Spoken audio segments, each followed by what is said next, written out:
சரி, எல்லாரும் கவனமா கேளுங்க. இந்த பொண்ணுங்க எல்லாம் ஏன் இந்த பையன் மேல இவ்ளோ கிரேசியா இருக்காங்கன்னு தெரியுமா? இல்லனா இந்த பையன் மேல. இதுக்கு காரணம் இந்த ஹேலோ எஃபெக்ட் தான். ரொம்ப வித்தியாசமான, அதே நேரம் ரொம்ப சுவாரஸ்யமான விஷயம் இது. அதனால இந்த வீடியோல நாம இந்த ஹேலோ எஃபெக்ட்னா என்ன, அதை நாம எப்படி நமக்கு சாதகமா யூஸ் பண்ணலாம்னு பார்க்க போறோம். வாங்க ஆரம்பிக்கலாம். இது எல்லாத்துக்கும் காரணம் டோர்ன்டெக்கே அப்படின்னு ஒருத்தர். அவர் வீட்டுல ரொம்ப போர் அடிச்சு போய் 2 பெரிய கம்பெனில வேலைக்கு ஆள் எடுக்கும்போது பண்ற சைக்காலஜிக்கல் அனாலிசிஸ் பத்தி ரிசர்ச் பண்ணலாம்னு முடிவு பண்ணாரு. எதுக்கு இப்படி பண்ணணும்னு தோணுச்சு? எனக்கு சத்தியமா தெரியல. நல்ல கேள்வி. நீங்க அவரை போய் தான் கேட்கணும். சாரி, இப்ப அவர் உயிரோட இல்ல. டோரண்டேக்கே என்ன பண்ணாருன்னா, அந்த சைக்காலஜிஸ்ட் எப்படி ஒவ்வொருத்தரையும் தனித்தனியா ஒவ்வொரு விஷயத்துல எப்படி மார்க் போடுறாங்கன்னு கவனிச்சாரு. உதாரணத்துக்கு, ஒருத்தரை வேலைக்கு எடுக்கும்போது அவரோட அறிவு, தலைமை பண்பு, ஸ்ட்ரெஸ் தாங்குற பக்குவம், இதையெல்லாம் தனித்தனியா பார்த்தாங்க. அப்புறம் எல்லா ரிசல்ட்டையும் அனலைஸ் பண்ணி பார்க்கும்போது ஒருத்தருக்கு அதிகமா இருக்கிற இந்த எல்லா குணமும் அவங்க நினைச்சதை விட அதிகமாவே ஒன்னா இருந்திருக்கு. சுருக்கமா சொல்லணும்னா, இந்த சைக்காலஜிஸ்ட் எல்லாரும் அவங்களோட முதல் அபிப்பிராயத்திலேயே ரொம்ப இன்ஃப்ளூயன்ஸ் ஆகி அதுக்கு ஏத்த மாதிரியே மார்க் எல்லாமே கூடவோ குறையவோ போட்டிருக்காங்க. உங்களுக்கு இப்போ ஒரு விஷயம் காட்டுறேன். அதை பார்த்தா நீங்க மிரண்டு போவீங்க.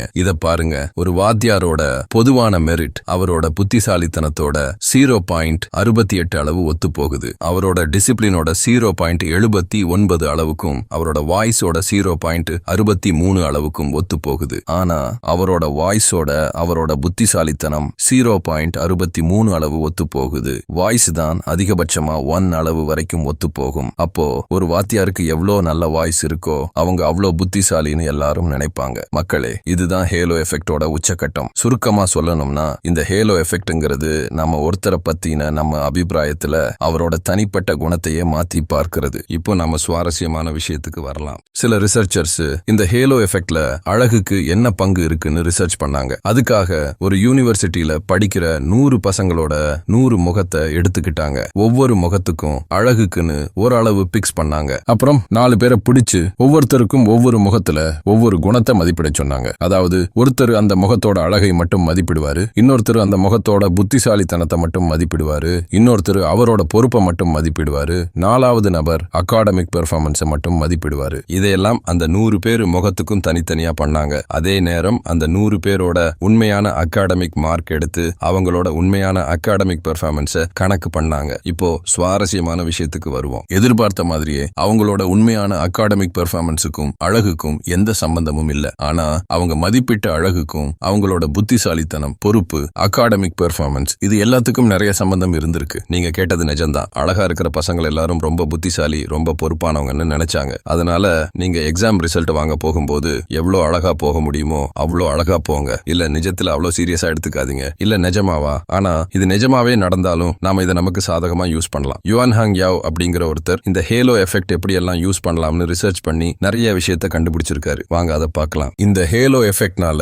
ஒருத்தர் இல்லனா ஒரு பிராண்ட் ரொம்ப நல்லது, இல்லனா ரொம்ப கெட்டதுன்னு நம்ம நம்ப ஆரம்பிச்சிடுவோம். ஆப்பிள்னு ஒரு கம்பெனி இருக்குன்னு வச்சுக்குவோம். அவங்க லோகோல ஒரு ஆப்பிள் படம் இருக்கும். அவங்க ஐபோன் ஒரு சூப்பரான போனை கண்டுபிடிச்சிருக்காங்கன்னு வச்சுக்குவோம். உடனே சாம்சங் மாதிரி நிறைய கம்பெனி அவங்களுக்கு போட்டியா வந்து அதே மாதிரி தரமான போனை கண்டுபிடிச்சிருவாங்க. ஐயோ, என்ன பண்றது? இந்த ஹேலோ எஃபெக்ட் இப்போ ஐபோனுக்கு சாதகமா வேலை செய்ய ஆரம்பிச்சிடும்.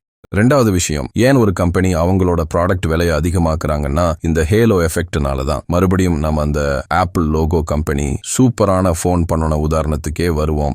இதுவும் பார்க்க ஒரே மாதிரி இருக்கு. ஆனா இதுல மட்டும் ஒரு ஆப்பிள் படம் இருக்கு. அந்த ஒரு ஆப்பிள் படத்துக்காக நாம எக்ஸ்ட்ரா 60,000 ரூபாய் கொடுக்கணும். நீங்க என்ன திட்டாதீங்க, நான் ஆப்பிள் கம்பெனியை வெறுக்கல. நான் அந்த கம்பெனியோட ரசிகன். அது மட்டும் இல்லாம ஸ்டீவ் ஜாப்ஸோட ரசிகன். இந்த ஹேலோ எஃபெக்ட் பத்தி பேசும்போது இந்த மனுஷன் ஒரு விஷயத்தை கவனிச்சாரு. அதாவது ஹியூமன் ரிசோர்ஸ் டிபார்ட்மெண்ட்ல, அதாவது வேலைக்கு ஆள் எடுக்கும்போது இந்த ஹேலோ எஃபெக்ட் அதிகமா யூஸ் பண்றாங்க. இத பத்தி பேசும்போது எனக்கு ஒரு விஷயம் ஞாபகம் வருது. என்னோட ஃப்ரெண்ட் ஒருத்தனுக்கு ஒரே நாள்ல வேலை கிடைச்சது. அவன் என்ன பண்ணான்னு தெரியுமா? அவன் வேலை செய்யணும்னு ஆசைப்பட்ட கம்பெனியோட பாஸ் யாருன்னு கண்டுபிடிச்சான். அவரோட ஷெட்யூல் என்ன, அவர் என்ன பண்ணுவாரு? அவர் 10 வருஷத்துக்கு முன்னாடி மிலிட்டரில இருந்தாரு. இந்த மாதிரி நிறைய விஷயம் கலெக்ட் பண்ணுனான். ஒரு நாள் அந்த பாஸ் வெளியே போகும்போது அவரை போய் பார்த்து அவரோட வாழ்க்கையை பத்தி நிறைய கேள்வி கேட்டு அவருக்கு இவனை ரொம்ப பிடிச்சு போச்சு. போச்சு. உடனே இந்த கம்பெனில வேலை செய்ய முடியுமான்னு கேட்டிருக்கான். ஒரே நாள்ல எல்லா ப்ரொசீஜரையும் முடிச்சு அவனுக்கு வேலையில சேர்த்துக்கிட்டாங்க. ஆனா இது ஒரு உதாரணம் தான். உங்களுக்கு ஆசை இருந்தா நீங்களும் ட்ரை பண்ணலாம். இந்த மனுஷன் என்ன சொல்றாருன்னா, நிறைய கம்பெனி இப்போ இந்த ஹேலோ எஃபெக்ட் இல்லாம வேலைக்கு ஆள் எடுக்க ட்ரை பண்றாங்களாம். உங்களுக்கு இன்னொரு ஐடியா தரேன். நீங்க ஸ்கூல், காலேஜ் இல்லனா யூனிவர்சிட்டியில படிக்கும்போது உங்களுக்கு எக்ஸாம் பேப்பர் திருத்துறது ஒரு மனுஷனா இருந்தா இதை ட்ரை பண்ணுங்க. முதல் மாசத்தை நல்லா யூஸ் பண்ணிக்கோங்க. அந்த முதல் மாசத்துல எல்லா வாத்தியாருக்கும் உங்களுக்கு ரொம்ப பிடிக்கணும். எல்லா வாத்தியாரும் நீங்க தான் கிளாஸ்லயே ரொம்ப பிரில்லியண்டான ஸ்டூடெண்ட்னு நினைக்கணும். முதல் 30 நாள் மட்டும் நீங்க கஷ்டப்பட்டா போதும். அதுக்கப்புறம் நீங்க கொஞ்சம் ரிலாக்ஸ் பண்ணலாம். அப்போ உங்களுக்கு இந்த ஹேலோ எஃபெக்ட்னால ஒரு சின்ன அளவுக்காவது உங்களுக்கு சாதகமா நடக்கும். இந்த வீடியோல இருந்து நீங்க ஏதாவது கத்துக்கணும்னு நினைச்சா